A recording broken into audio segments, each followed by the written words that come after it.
Hi guys! So, meron akong i-share. So, natatandaan nyo ba yung video ko about BPI second credit card? So, ito yun guys, kung natatandaan nyo, yung Visa signature card from BPI. So, di ba inoferan nila ako ng second card? So, tinanggap ko siya.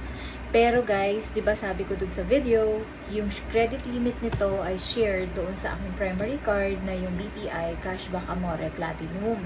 Pero ito, hindi ko pa ina-activate. So, recently, tumawag kasi ako sa BPI to get a computation para doon sa installment ko na gusto ko nang bayaran in full in advance. Gusto ko kasi malaman kung magkano yung pre-termination fee.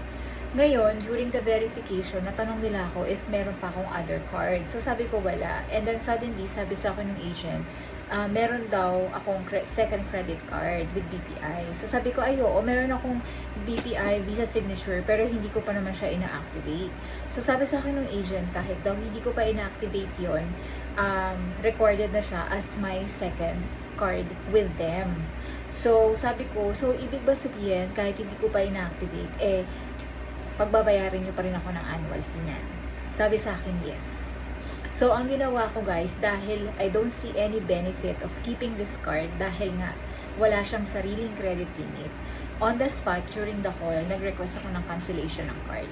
Okay, hindi ko na siya i-activate, so, pinakancel ko na lang. So, again guys, si BPI talaga nag-o-offer yan ng second credit card.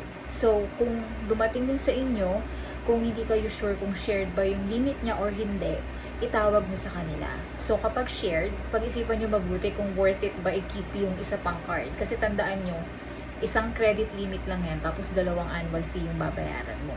Okay? So, make sure na pag-isipan nyo mabuti.